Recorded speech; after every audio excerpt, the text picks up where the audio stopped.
Hello, everybody. Hello. So, and welcome to Pisces season, the Pisces season play shop. I am Tony, and I'm here today. I cannot talk today. I'm here with DK Brainard, who is one of my favorite people. He's an astrologer. He is a writer. He is a musician. I don't think there's anything he doesn't do, and especially after just talking to him a minute ago, he's an organizer too. I didn't know this. Uh, but Pisces is the third and final water sign of the zodiac. It's mutable.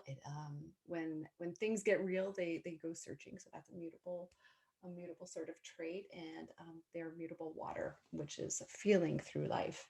So hi DK. I think you're muted. Are you muted? Yeah, you're muted. Yeah, I'm just like, I don't know. Oh, you're crying. I don't feel, just like I'm just talking so hard sometimes. But anyway, thanks for having me on. Oh, you sound sad. Well, I've just had these aches and pains, and I don't know. The weather's been kind of like up and down, and yeah. Oh, Oh. Pisces are kind of famous for complaining.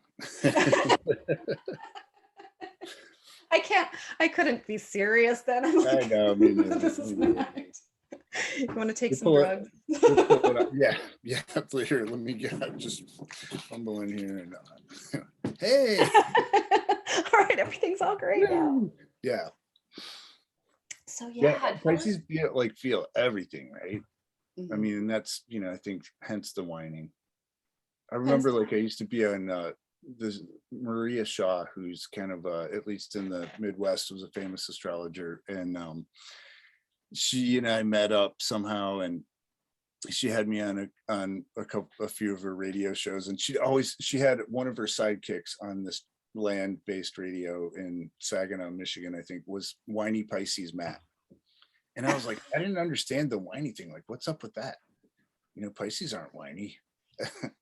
as my mother, my Aries mother would say, I'm not dramatic. But then I kind of started tuning in, and I was like, well, maybe a little bit. But just I'm not whiny. It's so hard to feel everything though, sometimes.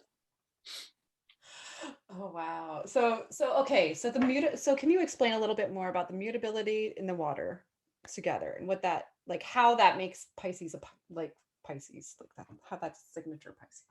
Yeah, good question. So the mutable signs are the signs that are in between seasons, right?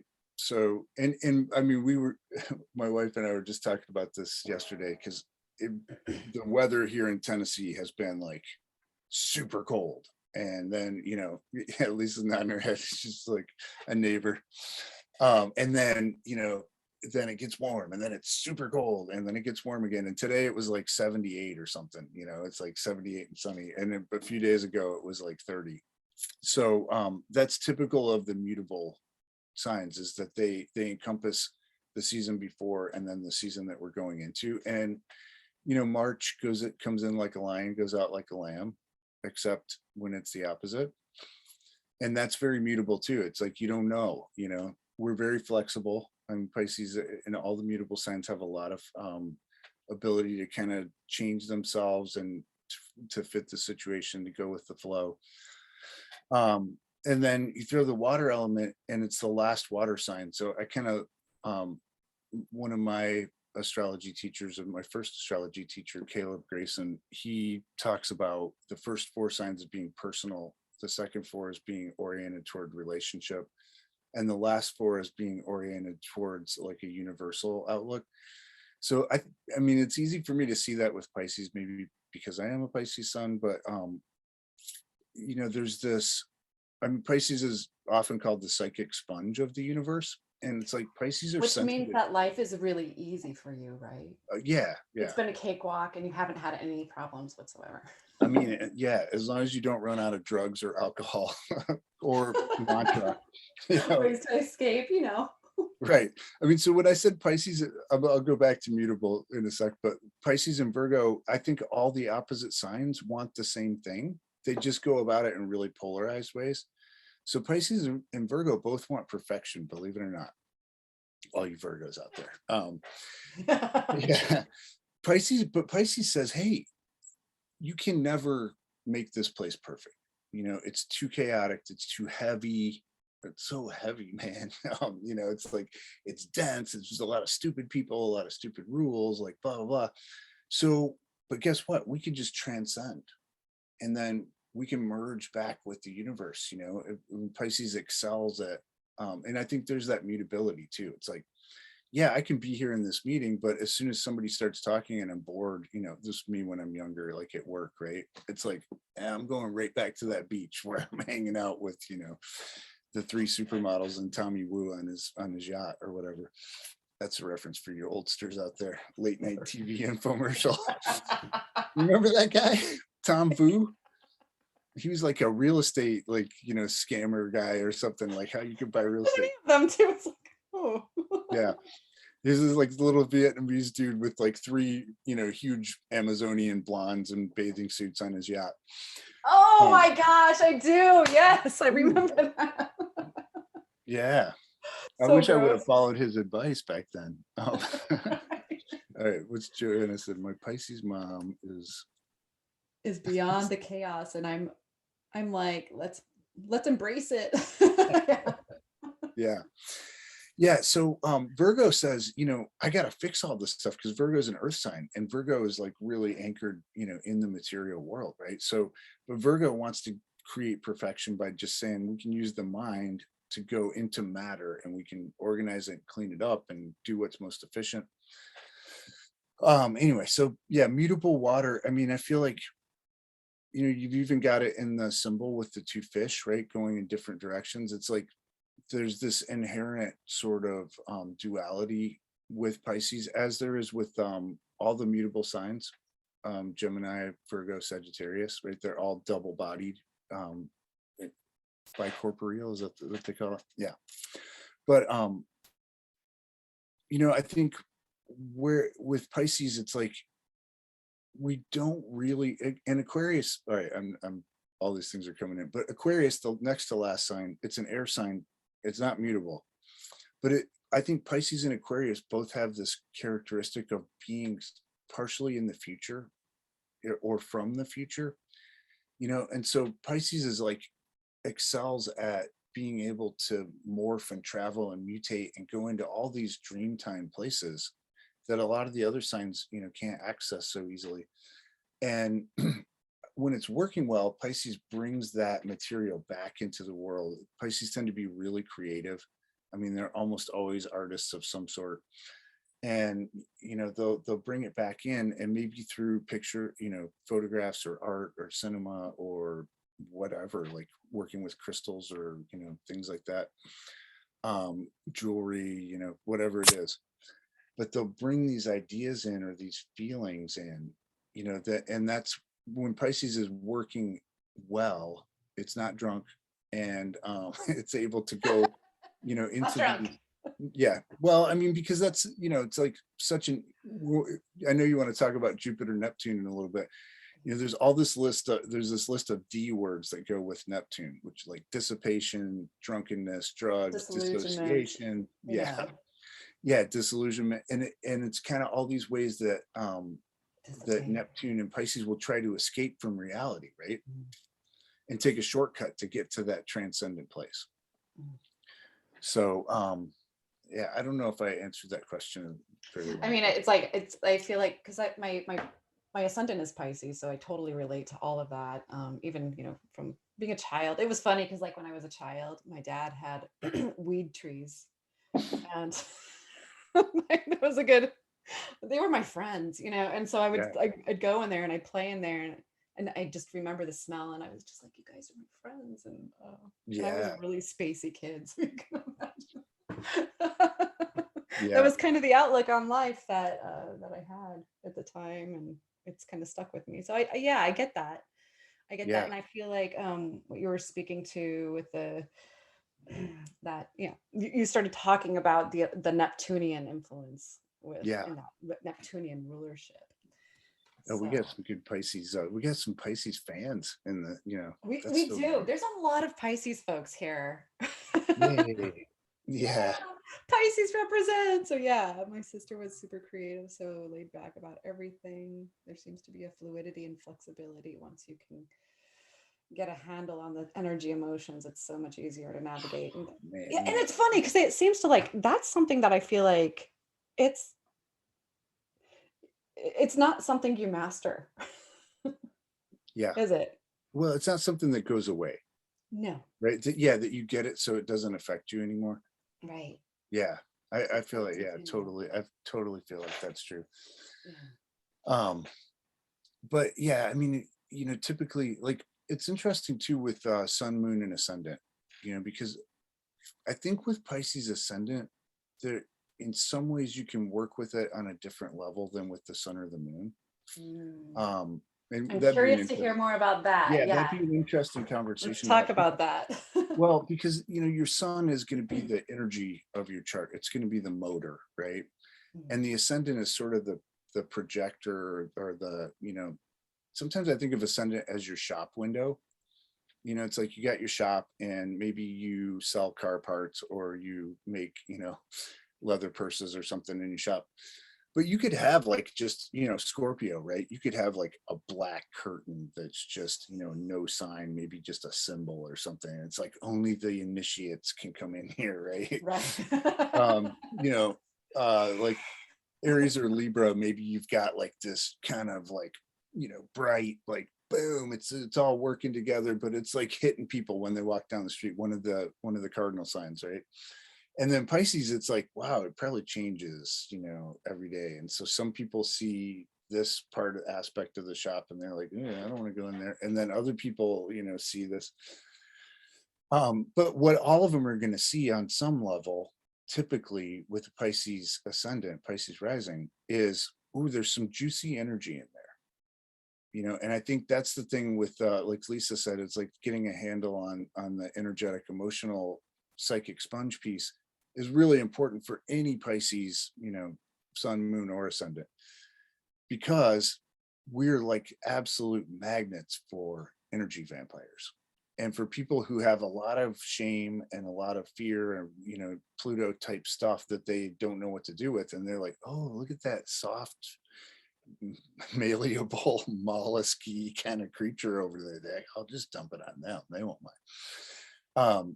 But I think with the Pisces ascendant, you've Pluto. got What a jerk. depending, right, depending on the rest of the chart. If you've got like sun in a strong sign or a strong position in your chart, that's going to enable you to have enough light to bring into that ascendant once you realize what the game is, right? Where you can start working that, you can start kind of doing the shop window, so you're keeping out the bad people. And again, is it going to work all the time? No, probably not. The Pisces moon is like really interesting because they tend to, so moon is more our hidden internal self, and Pisces moon people tend to be a lot of times, depending on what the rest of the chart is like, they don't even know that they're a target for energy vampires. They just like wonder why they can't get over this addiction that they've had their whole life, or that they switch out their drinking for some other addiction, right? And so a lot of times with those people, you have to initiate them into by getting, I'll typically ask questions like, yeah, so in that last relationship that they just told me about just ended, you know, how was your partner at dealing with his emotions, or her emotions? Oh, well, yeah, he wasn't really good. Yeah. And like, did you feel drained a lot? Oh yeah, I felt drained all the time, and then they start to realize like, oh, these feelings that I've always had, because right, we have this from the time we're kids. There's actually a place that they come from, which is me taking on other people's emotions or being energy vampired. So yeah. I don't, what was our original question there? This is like, I feel like I'm already out there. Oh, I was asking about the sun, moon, and ascendant. So yeah. Yeah. It's amazing, so that futuristic thing though, it's amazing how many celebrities, especially actors, actors and actresses and like musicians have Pisces moon in the 10th house. And you would think that would be really hard because they'd be so psychically sensitive, they'd be overwhelmed, you know, and maybe they are. But I feel like there's something with so here's a little tidbit that I learned along the way at some point. People with moon in the 10th house, whatever sign, they have a secret need to be famous. They have a psychological drive to be famous or recognized. So it's the moon in the 10th house. Yeah, moon in the 10th house. Okay. I'll have to look And, that which up. kind of sucks if it's Leo moon, because then they're going to just lord it over the whole family and like, you know, put you through endless shows that they put on.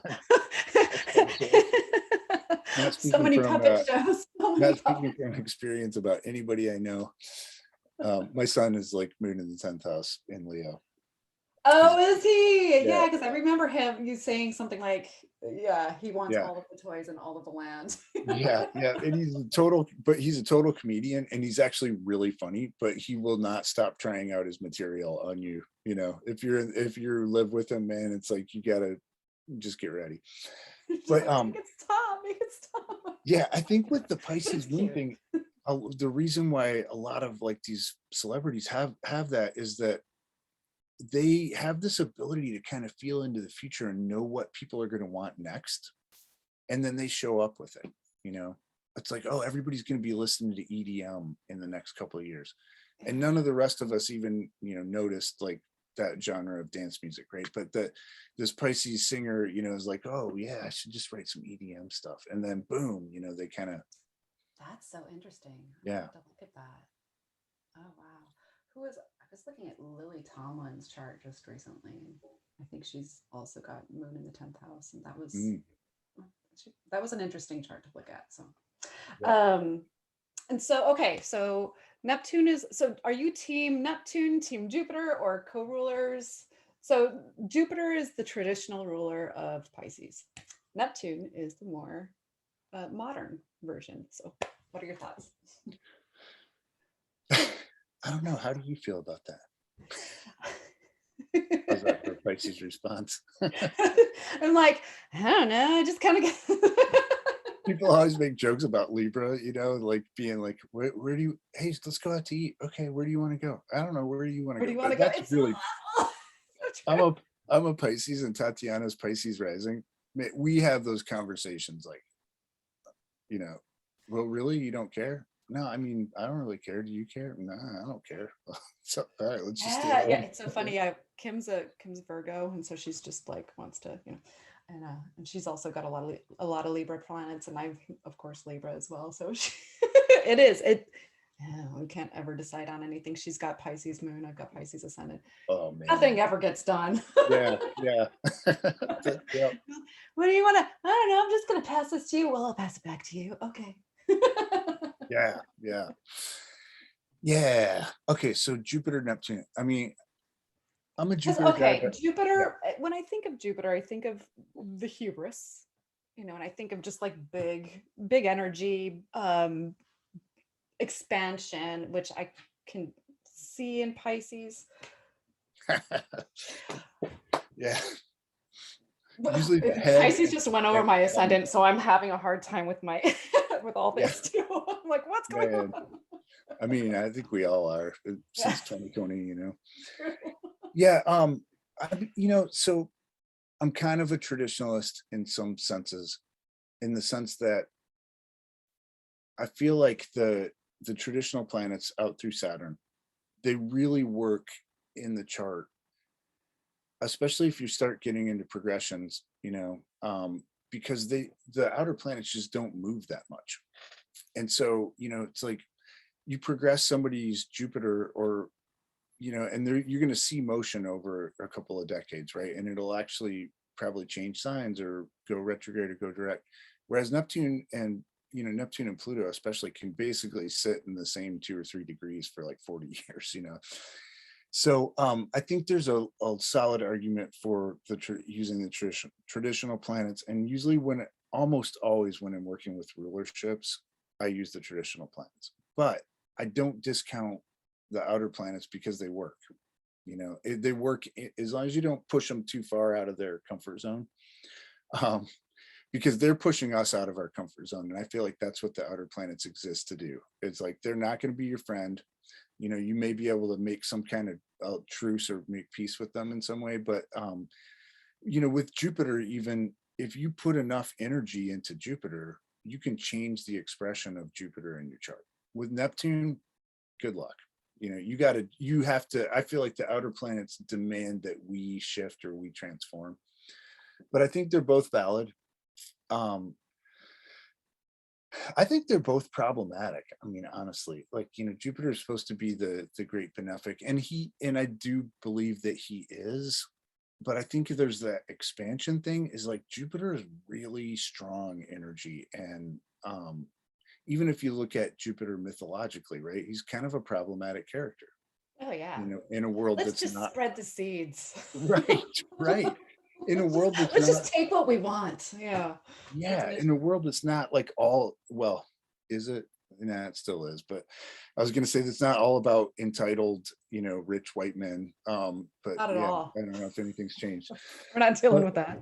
yeah, but so I used to kind of just like go along with the thing that I read a million times about, like, hey, when I was writing horoscopes, like, oh, Jupiter's in Pisces, this is going to be your lucky year, and now I'm like, yeah, maybe there's going to be some luck in it. But Jupiter's like Midas, he's going to turn, he's Midas turn everything to gold, right? Jupiter's going to expand everything that you put your attention on.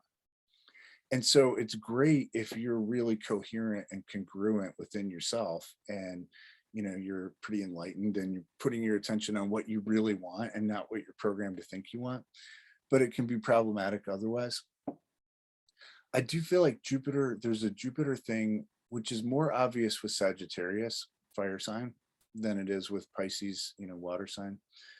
But there's a Jupiter principle of, I think a lot of the Jupiter principle of good luck is actually that same expansion type energy. So it actually comes from generosity and an abundance, a sense of, like, I was going to say mindset, but I really think it's almost like you got to feel it in your bones, or you feel it in your body as well. But I think a lot of that good luck that Jupiter creates is actually because, and so Sagittarians, you can see this with Pisces too, but a lot of times Pisces, because when we start out, we tend to be so overwhelmed. We've soaked up so much negative energy from the people around us. We're the psychic sponges. We don't know who we are. We don't know what we really want. And so when we put our energy, try to focus it into something when we're younger, a lot of times we're going in the wrong direction for ourselves, right? Or there's all this other stuff in there. I think it's a little easier to see that principle because Sagittarians like tend to have like this the arrow, right? The archer. They're just like, oh, that's the thing. They know what they want. Yeah. Yeah, we got to make this happen. And so there's a real focusing of that Jupiter principle, but they also, Sagittarius has this inherent optimism to it, right? Where it's like, hey, no, doesn't matter. Like, we don't have any money, no problem. We're going to have money tomorrow. Well, how are we going to do that? I don't know, man. We got to go out there and just get people excited about this. And there tends to be a self-fulfilling kind of thing. So I think that's a little Jupiter secret that I've tuned into over 40 years or 50 years or whatever. Yeah. But yeah, I mean, I think the thing with Jupiter is like recognizing, you can feel that Jupiter energy when it's up.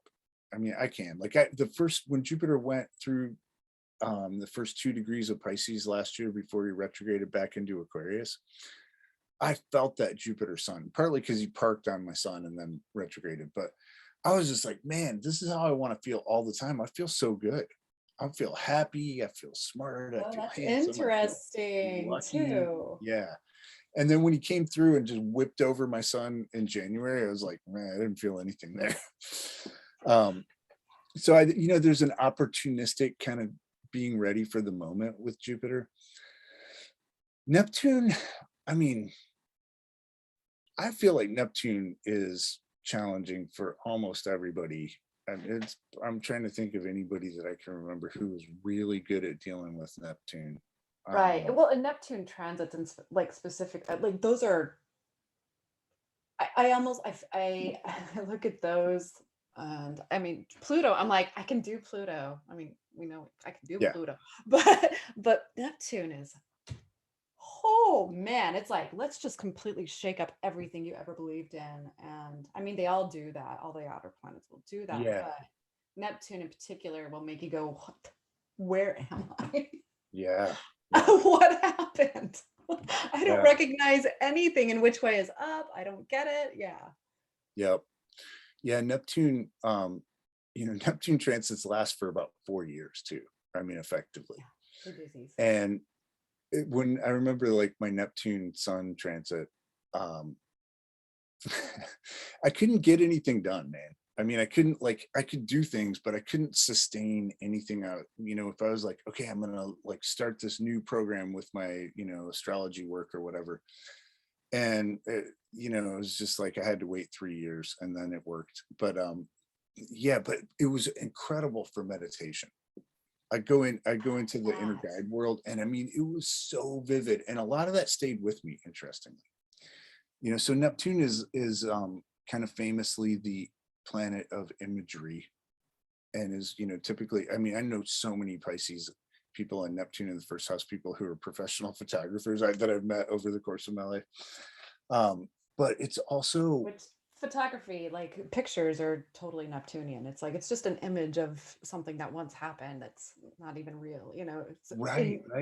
There's that illusion sense with it too, right?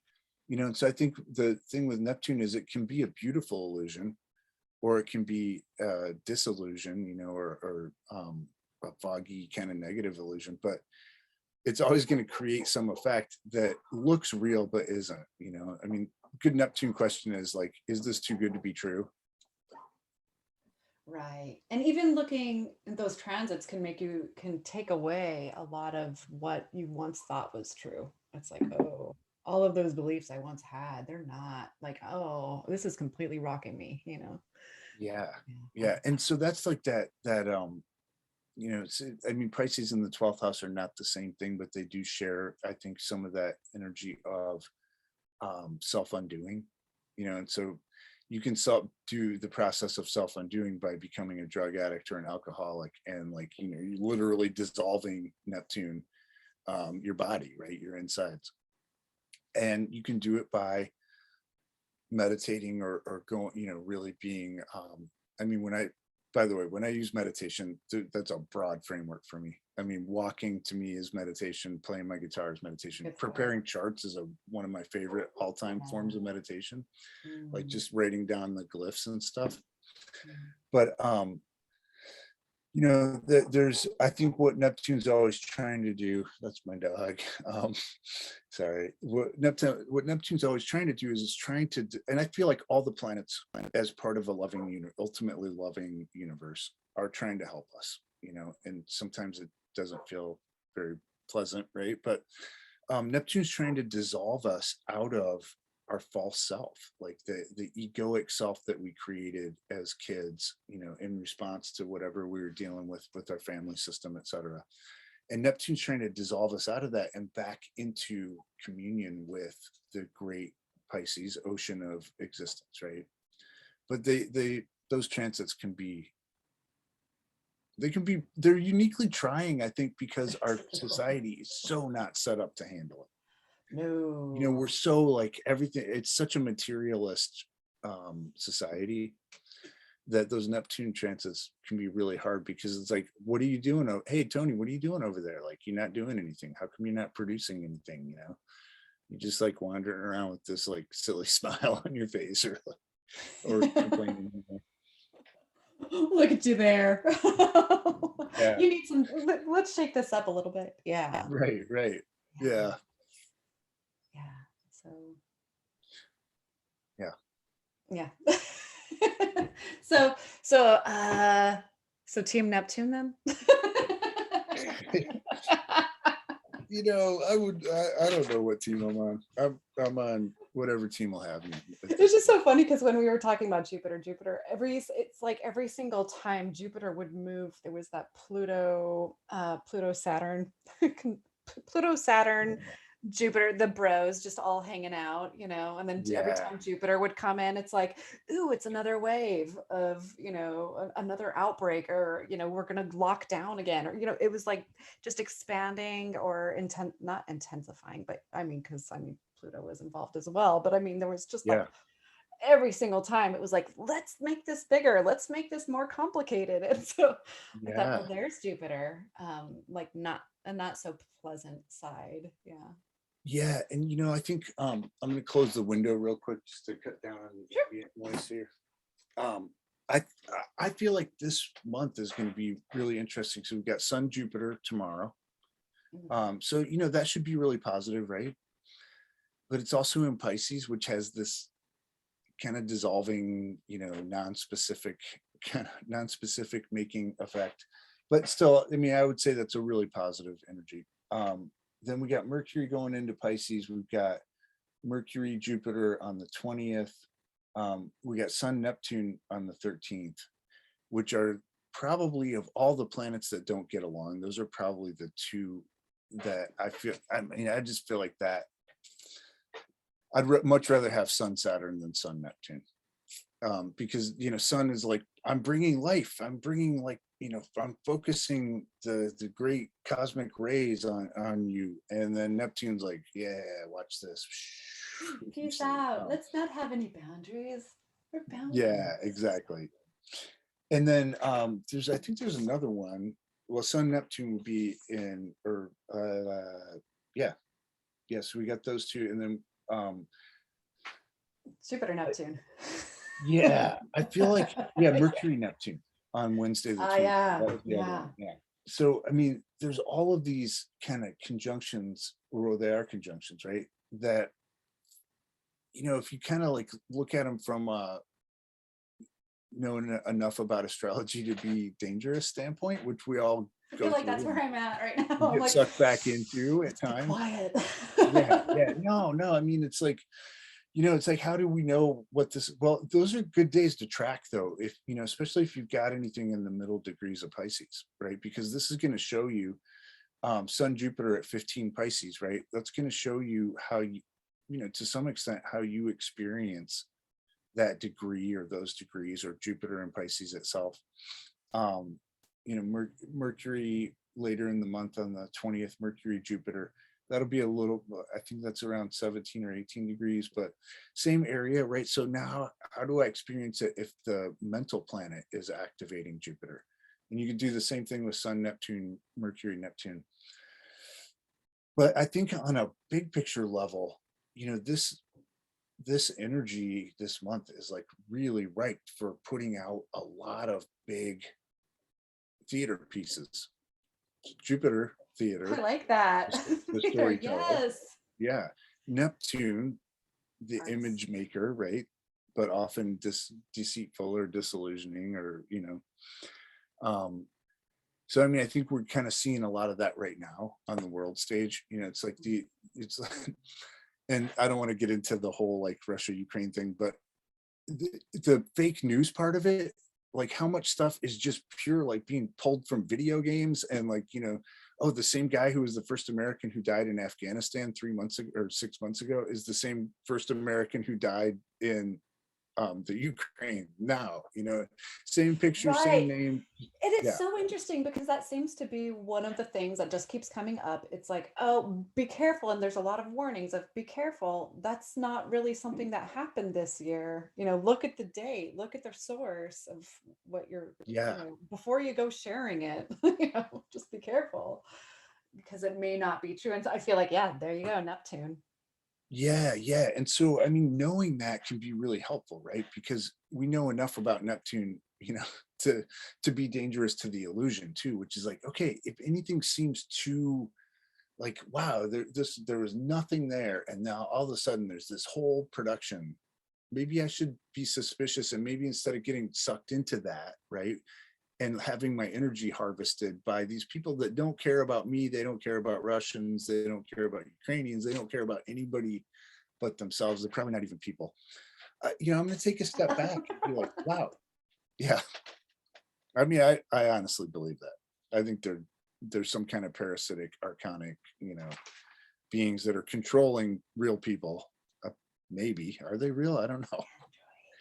I saw these pictures of Putin from like a few years ago, and now it doesn't look like the same guy. And I was like, whoa, I'm not going down that rabbit hole because I don't have time, but maybe he had Jupiter cross his ascendant. Who knows? Yeah, maybe he's got Neptune like like, ooh, who are you? Yeah, dissolving. His skin starts melting off. It's like, who? What happened? Yeah, man. I mean, so I think with any transit, there's something that we can learn. But both Jupiter and Neptune transits can be challenging. Yeah. Sun Jupiter though, I mean, I like that. I like tomorrow, especially we're right after we're in the first week of the Pisces new moon. We've made it past, like I always kind of try to wait 3 days after the new moon before I do any kind of intentional ritual kind of thing, just to clear that. I don't like new moons very much, but just I like that idea because I've heard about that. I know that I've heard other spiritual folk and such. They say no, just don't do anything on any of the, like, no full moon rituals, no new moon. I just wait until later. Yeah, so that makes a lot of sense. Yeah, but I mean, so I think that's a good day. Tomorrow's tonight and tomorrow are really good days with that Sun Jupiter energy. Assuming that there's nothing traumatic going on in your chart there, but to be, and it's really just it's an opportunity to be focused and say, okay, what's my Jupiterian, what wants to expand in this part of my chart? And what is what can I do to get myself into that resonance with Jupiter, which is like, yeah, come on, man, this is awesome, we can do this, and doing this is not only going to help me, but it's going to expand abundance out to other people, which is a very Jupiterian principle. Sun Neptune, I'm not so sure about that one on the 13th. I might set that one out and just watch a bunch of movies or something. Do some art. I have to do painting. Like when I paint, I know it's like it's a thing that I do for me. It's quiet. It's like I go inside and it's that's serving Neptune. I've heard that too before. Serve your Neptune by doing artsy sorts of things. Yeah, and I mean, I think like the Pisces, kind of weirdly, as we're moving out of the age of Pisces astrologically, right? The great year of the 2,500 year cycle, and moving into the age of Aquarius, I feel like it's actually we're kind of getting closer to a place where the world is a little more Pisces friendly, because kind of regardless of how, the two paths that kind of seem obviously laid out as possibilities, and I think there's a lot more possibilities, but if we go into a full-on like global surveillance state where you really have no freedom to do anything except what you're told you can do, hopefully we can still make art, right? We can still paint and draw and make music in our little smart city apartment or whatever.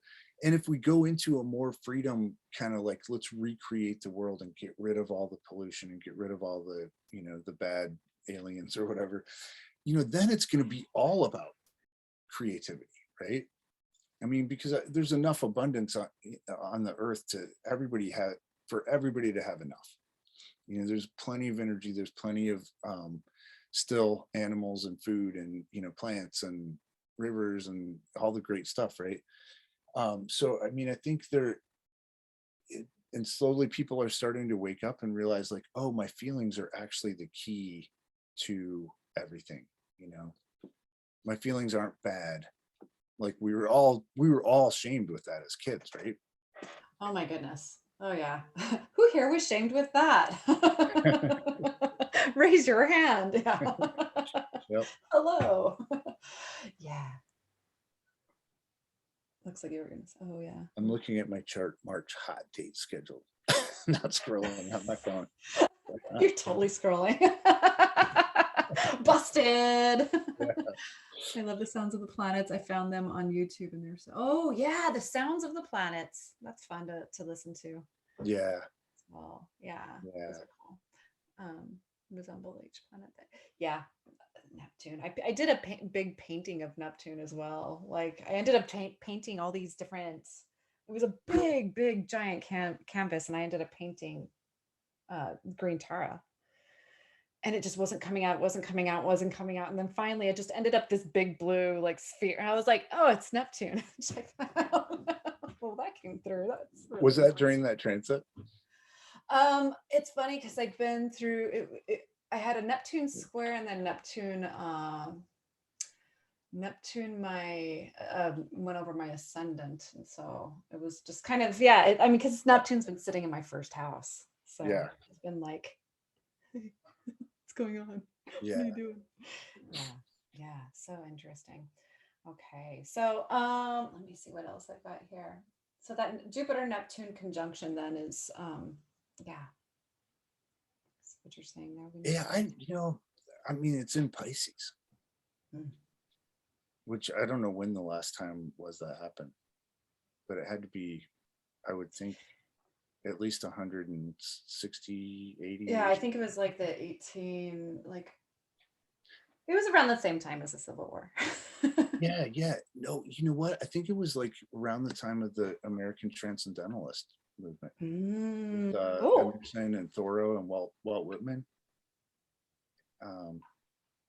that would be. Yeah, we'll have to look that up. If anybody knows, post it up there. I'm like, I've got my Cosmos and Psyche. I've been reading that.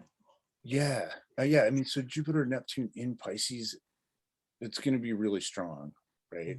Because you got both Pisces rulers, and it's in Pisces, and it's also opposite the US's Neptune. Black Moon Lilith conjunction, which is kind of interesting. I mean, it's interesting because this Neptune, where Neptune has been sitting during the whole COVID thing, was opposite the US's Neptune in Virgo and Black Moon Lilith in Virgo, which are pretty closely conjunct.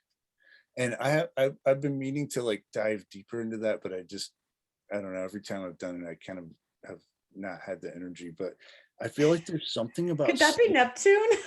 Yeah, right. Yeah, you don't know. You didn't see anything here. Yeah, exactly, right. Oh, distraction. Whoa, look at that image over there. But I feel like there's so much of everything that's happened in the last two years has been media generated, and like, again, same thing with the COVID thing. You see the same people, like this old lady who died. They died holding hands, and she died in Australia. She died in Houston. She died like in France. And it's like, it's like she gets around for a dead lady. Right. It's the same pictures that, it's like these pictures of people like in radiation gear or whatever in hospitals. And it's like, oh, those are the same people in Australia that are in Japan and that are in New York City. Wow, man, it's crazy. Hospital looks the same too. But I think there's something that's trying to wake us up as, and I'm very like USA centric in my thinking, I guess, because this is where I grew up. Even though I've lived abroad and stuff, I just consider myself as like a product of that experience, the American experiment or whatever. But there's something in that US Neptune Black Moon Lilith that I think is like the snake oil, famous, like the snake oil sales people, and like the Americans are like have traditionally been so quick to jump on fads. It's like, oh my God, this weight loss product will like, so everybody's taking this, drinking this stuff, and then it's like nobody really loses weight for very long, or like the ab trainer or whatever. It's like any kind of health stuff. So it'll be interesting like to see what this Jupiter Neptune conjunction brings, because it's actually past the US's Neptune and Black Moon. So will it be at like 23? Yeah. Okay, because Sherry was asking what degree. Sherry, were you asking about the Jupiter Neptune conjunction, where that's going to be? Is it 20? Yeah, it's in the 23rd, 24th degree, so 23 something. Okay. So I don't know, man. I mean, I want to have high hopes for it, and I think the more we focus our intention on it, the better, right? The more positive stuff it can bring. Right. And I feel like that's true for a lot of outer planet transits as well. Like as long as you go in to it kind of aware that there's going to be some shifts. There's, you want to go in with eyes sort of wide open as much as you can. I mean, with Neptune, it's more like eyes closed, but Yeah. dreamy sort of stuff. Yeah. Yeah, I think that that's really, really important thing to point out too. And yeah, the advertising industry is also Neptunian. Yeah, very, very Yeah. much. Yeah.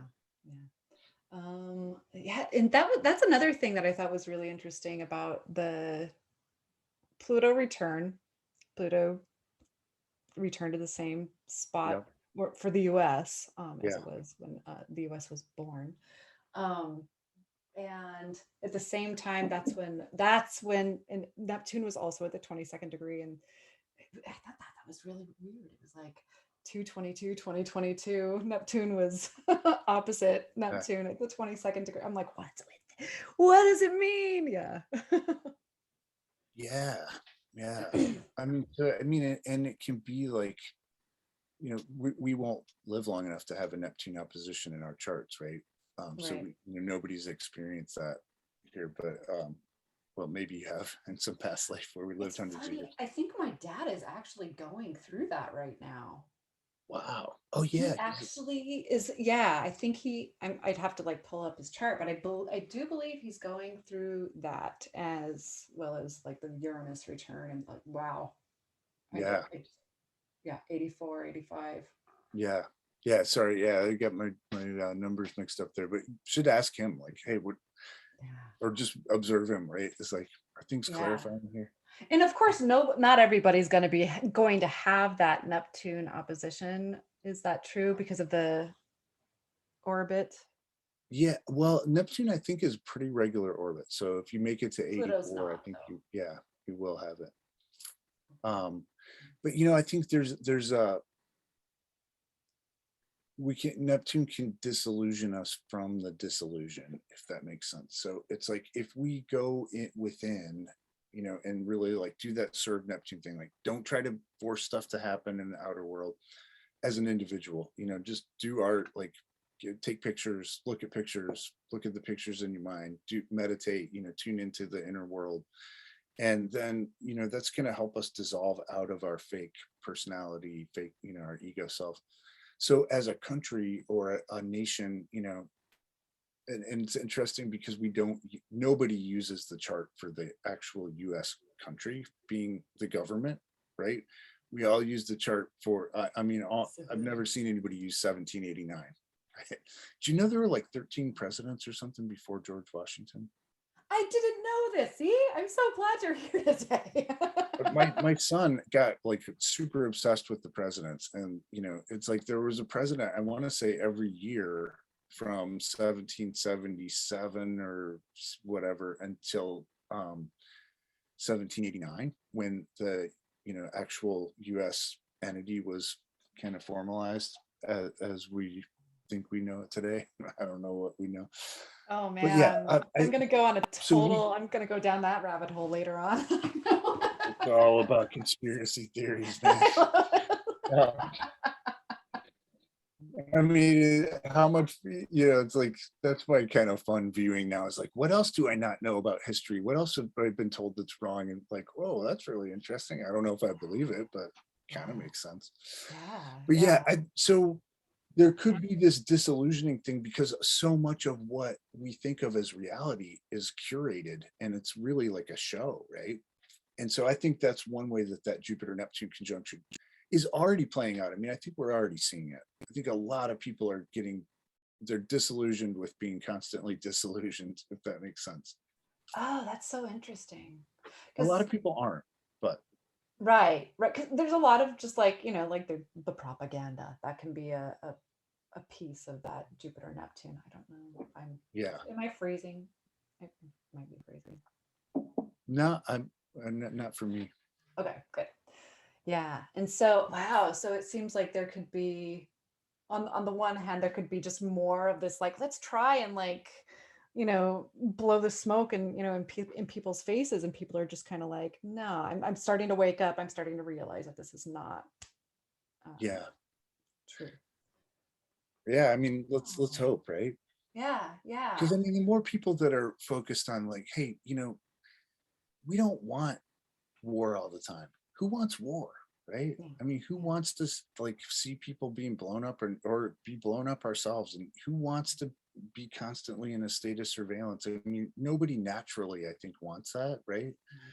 Right. And I think my hope is that, you know, after a couple more years of this, which I really don't hope for, but I think we're in for at least a couple more years of the kind of roller coaster thing, that enough people will wake up to the point of saying like, hey, it's not us versus them. You know, it's not like us versus the Russians or us versus the Chinese or us versus COVID or whatever. It's us deciding to take our power back and create the world we want, you know. And all of these wars and all of these like pandemic things and everything is, it's all just like the circus to keep us distracted, you know, while they steal our money and our energy. And it's like, we could just say no. We could, if enough of us say no, what are they going to do? There's way more of us than there are of them. It's so interesting because I'm dealing with that right now with having been a teacher for years and years and years, and now it's there's teachers that are leaving the profession like crazy, and it's because of things that are happening at the top that are just kind of like rolling downhill, and teachers are, you know, front lines and saying, no, we're Yeah. not going to deal with this anymore. We can't do this. Like, we, no, uncle. Yeah. So yeah, we're leaving. One of them, but yeah, it's really interesting. Yeah. It's sad, but it's yeah, growing pains we're going Yeah. through collectively. So interesting. In my Pisces world, though, It's like nothing's happening, right? no classrooms. We learn in nature. And so what are some strategies, what are some tools that you use to kind of like, it's so funny because like I noticed a lot of people lately saying, oh my goodness, I've got all of these physical aches and pains because of what's happening, Yeah. just in the energetic field right now. And so what are some strategies, what are some tools that you use? um Being grounded is huge. So I would say grounding and running energy is what like a foundational tool for Pisces. And you know, I mean, I'm lucky that a lot of my clients are pretty tuned in and have been doing their work for a while, but um like I had a new Pisces client yesterday, and Pisces Moon actually, and I was like, yes, do you have any tools? Like, and she's like, no, I haven't really, like, but I probably need some. I was like, oh man, okay, how can I how can I tell you this in 5 minutes? But you know, it took me into my 30s, probably late 30s, to even be able to actually fully be in my body and recognize when I wasn't in my body. And I don't think I'm that unique as far as Pisces sun people go anyway. But you know, it's when you're grounded and you're able to be in your center, you know, which for most of us is right around the solar plexus area. The you People can't suck energy from you, and they can't dump energy into you. And it's like I was went to Stephen Gilligan's trance camp years ago, which you're in a trance the whole time, and he's a master hypnotherapist. And so it's really trippy. It's very fun Pisces land, you know, in that sense. But there was this one process that he was having us do, and there was a girl from Germany and I both had a concern about it. Like, I don't want to, I think it was like having somebody like scream negative stuff at you or something, or tell you their most negative thoughts or feelings or whatever. And she and I both went up to him independently to, you know, but at the same time to ask him like, hey, I don't feel comfortable about this. And he was just like, okay, here's what you do. You put your energy in your solar plexus, in your center, and you radiate energy from it, and you just stay in there, stay in your body. And he's like, you know, let me demonstrate. And so he did it, and it, sure enough, nothing, you know. And normally for me, I mean, you know, if I'm like, I mean, one of the things I remember about childhood is just what a bummer it was to be in my house, because my parents were in this Cold War for most of my childhood. They're like resentment and hatred and sniping at each other, and I felt all of that, and I was just like, why can't you guys just get along and just be cool, and like, because I didn't know what was going on, but I knew it was not a good scene for me, right? So I think that's really like the number one thing I would say. The second part of that is, and so, if you're grounded and you're in your center, you can run any energy through you back into the earth, and the earth will totally take it and recycle it and use it. So you're helping the earth, you're helping all life by like not holding the stuff in your body. And the other thing I would say is like, Tatiana like does a lot of shielding, teaches shielding stuff to a lot of people, and she's been able to teach it to me in a way that's been a little bit, some it has been helpful, at least short term. But I feel like for like people with really strong Pisces energy, um, maybe this is not all Pisces either. Like I'm right on the cusp, and the early born Pisces tend to be really weirdly sensitive. Whereas some of the later born ones can almost come across more like Aries, like more like, but I feel like one of the things is recognizing like, hey, part of my gift is that I'm able to be really expanded in all these dimensions kind of simultaneously. And part of the challenge of having that gift is that I'm going to soak stuff up as I go through life. And so I personally tend to like not put that much energy into trying to shield. I try to just be more, let's have these check-ins throughout the day where, oh wait, I was feeling great, and all of a sudden I feel like super heavy and tired. Okay, well, what is that? It took me until I've in my 40s to realize like that, because this is one of my complaints that any of my past girlfriends or like close friends would tell you like, oh yeah, man, I'm so tired. I mean, oh, I always was like, it was like I had chronic fatigue or something, but I was just filled up with other people's emotions and I didn't know it. And so once I realized like, oh wait, this isn't feeling tired, this heavy, feeling my limbs feel weak. It's just there's a lot of sadness in there. Oh well, wait, how much of that sadness is mine? Oh wow, like 10%. Okay, where'd the other sadness come from? Oh, I talked to my mom last night, and my mom just like dumping, this stuff into me, right?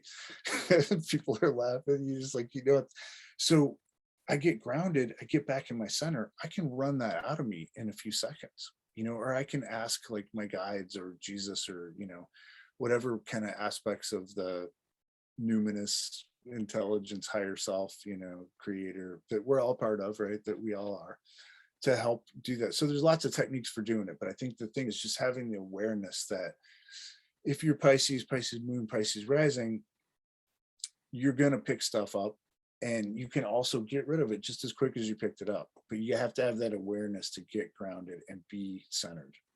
That would be my biggest tool, man, for Pisces. And I feel like doing that every single day, just starting your day off like that. That's one thing that I know I started doing, and it helps tremendously, just doing that grounding practice.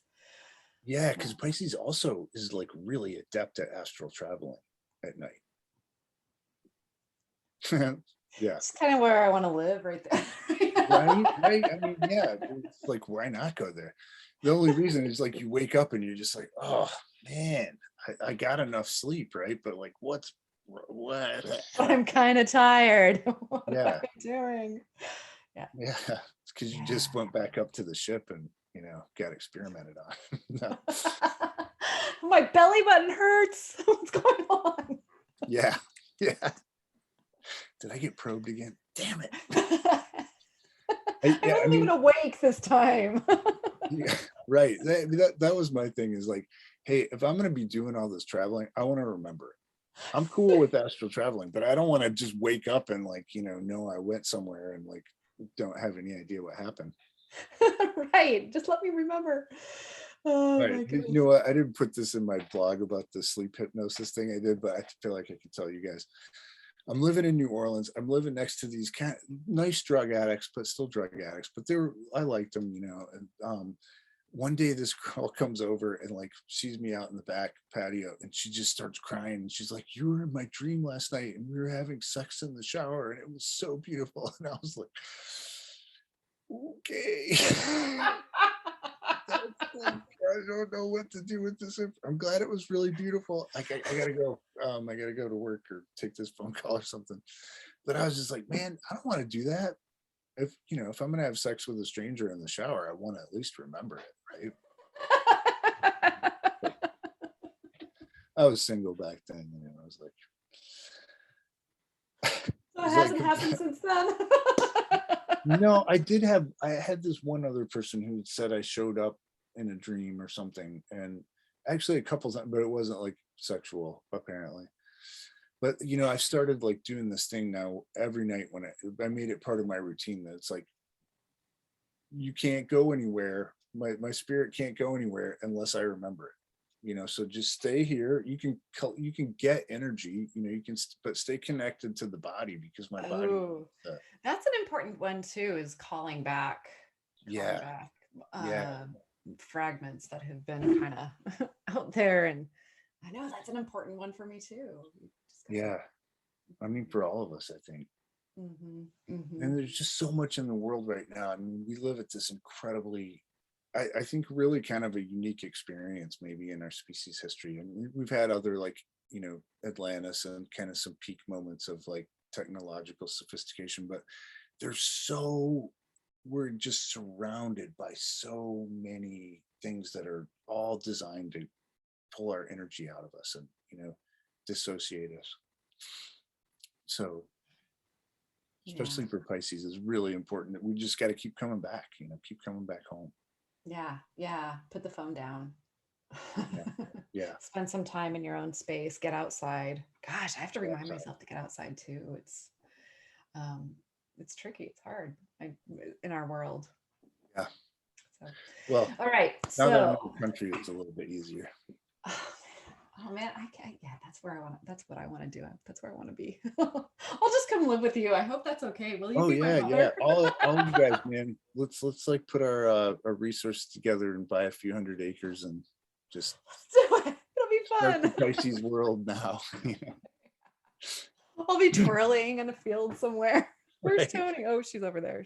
And then somebody would be like, "I'm really hungry. When do we eat?" Oh man, yeah, that's right. We gotta actually do something physical. Just kidding. That would have been me. That's great. Yeah. So how can folks get in touch with you? We're gonna wrap it up here. So yeah, how can folks get in touch with you? Where can we get more of DK? You want me to just type in my stuff? Yeah, you can type in your stuff, and then I'll copy it and paste it. Cosmic Fire, right? Yeah. Yeah. I just said it, protonmail.om. And DK does amazing readings. He was my first actual real astrologer that ever read my chart. And so, yeah. And like, you're special to me, man. Oh, that's awesome. There's this weird thing like where I've taught a lot of astrology classes over the years, and people will go on to practice it, and then there's this weird like kind of shame thing or something, like I don't know if I'm good enough or something, and I'm not going to tell you. And so I love that we're doing this, because that's the only reason I teach it, is because I love it and I want people to use it. And it's like my first teacher. That's the purpose of the community that I've got here with Jupiter's Playground, because it's really, I know I'm learning still, and we've got lots of people that are also wanting to learn. So I might just be calling you back.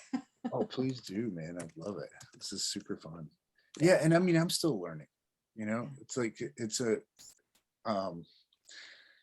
William Lilly, who wrote the first big English astrology textbook, Christian astrology, which is really, really fun.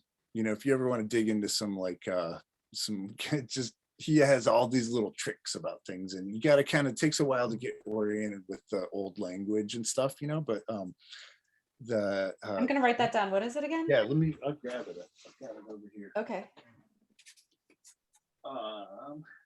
Where are you, Bill?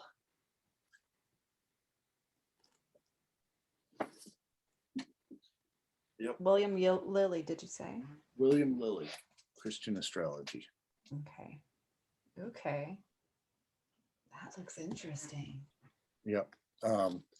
But his book, it starts out with "To the Student of Astrology," and he talks a lot about how astrology is an art, and basically, like, we're always students and we're always learning. And I mean, it's endless, right? It's like music or anything vibrational. It's like, just when you think like, wow, man, I know all this stuff, it's like, what, you can do that? That was the mistake I made. Like, I thought, oh, all right, I'm going to learn astrology and it's going to take me a weekend, right? No. Sorry. I'm like, I'm in a 4-year program. I realize now that I'll never get to the end of it, Yeah. And I also think about going to an astrology conference and I'm like, I don't even know if I can handle all of it. So much. Yeah. And also, like, don't let it stop you from working with it. I mean, I think there's kind of like a certain kind of person who's like, I have to learn everything and then I can, help people with it. But if you got a passion for it, I think working with it, you want to know the basics, so you're not, you don't want to tell people like, oh, it looks like you're going to die in 5 years when Saturn moves into your 8th house or something. But I mean, don't tell people that. Don't tell people. One of the things you learn. Yeah. Even if they ask, man. I mean, I think. Oh, Pluto is going into your 1st house. You're dead, man. You're dead. Yeah, we should just cut this short. You should go have some fun because yeah. No, I mean, I think that's the best way to learn, though, is doing charts, working with people's charts. And I always, like, this is kind of off the Pisces subject, but I feel like it wants to come through. I have learned to ask people, hey, do you want my hit on what that Pluto in your 1st house looks like? And it's like, this is what I'm seeing, but this is one way that it could play out, right? But I think you can do that with your friends, with your relatives. Family can be a little tricky. I still can't see my mom's chart. I look at my mom's chart and it's just like, she's got this, like, I think she's got, we don't know her birth time, but I think she's Scorpio moon, and she's got like this, like, psychic protection, like, you're not gonna look into my. It's so interesting. Yeah. I know my family. I love looking at my families, but I just feel like I don't know, I can do this odd sort of like detaching and just looking at it objectively and being like, oh, that's your mom. What a bitch. I'm sorry, kids.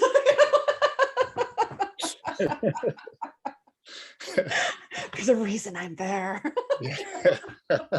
Right. Yeah. Yeah, it's not your fault, man. I'm sorry I caused them. Yeah. But yeah, it's just important to realize that there are multiple potentials and yeah. Doesn't mean super cool. Thank you so much. Oh man, this was super fun. It's so great to see some old friends here. Right? I'm like, this is like a party. I feel like we're all coming together. Yeah. After a long just time and pandemic and Yep. So thank you. Thanks, guys. Thank you so much for being here. I'm going to go ahead and stop the recording. And yeah, dkbrainard.com or cosmicfire.org. DK Brainard, it's BRAINARD at protonmail.com. So, and yeah, he gives amazing readings. Get one from him. I highly suggest it. Yes. Alrighty, guys. Thank you so much for showing up. Yeah, thanks. This was super fun. Yay.